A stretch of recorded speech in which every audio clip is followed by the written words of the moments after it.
வணக்கம். ஜோதிட விழா யூடியூப் சேனல் அன்பு உள்ளங்களுக்கு வாழ்த்துக்களோடு வணக்கம். இன்றைய தினம் மார்கழி திங்கள் 22ஆம் நாள் ஆண்டாள் அருளி செய்த திருப்பாவையில் இருந்து 22வது பாசுரத்தையும் அதற்குண்டான சிறு விளக்கங்களையும் இப்பொழுது நாம் பார்க்க இருக்கிறோம். பாசுரத்திற்கு செல்லுவோம். அங்கன்மா ஞாலத்தரசர் அபிமான பங்கமாய் வந்து நின் பள்ளி கட்டிற்கீழே சங்கம் இருப்பார் போல் வந்து தலை பெய்தோம் கிங்கினி வாய் செய்த தாமரை பூ போலே செங்கன் சிறு சிறுத்தே எம்மேல் விழியாவோ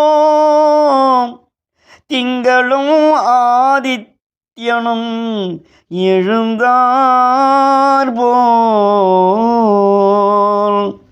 அங்கன் இரண்டும் கொண்டு எங்கள் மேல் நோக்குதியேல் எங்கள் மேல் சாபம் இழிந்தேலோர் எம்பாவாய்.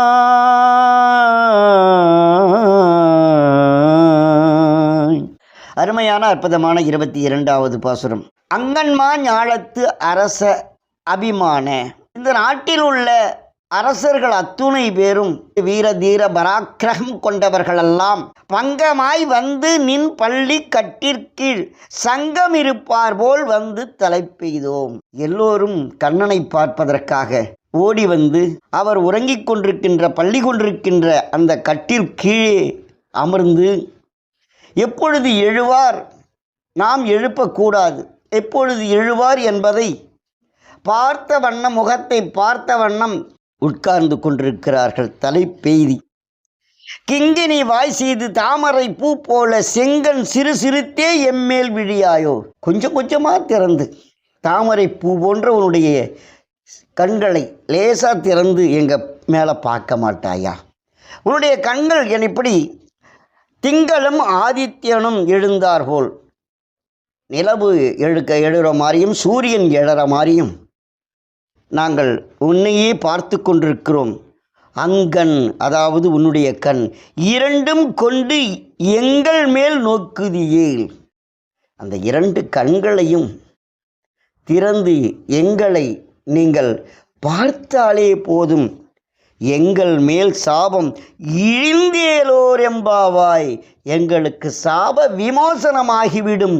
சாபம் என்பதே இருக்காது, பாவம் பொடி பொடியாகும். பாவத்திலிருந்து நாங்கள் விடுதலை செய்வோம். அதற்காகத்தானே வந்து உட்கார்ந்து உன்னுடைய தரிசனத்தை பார்க்கிறோம்.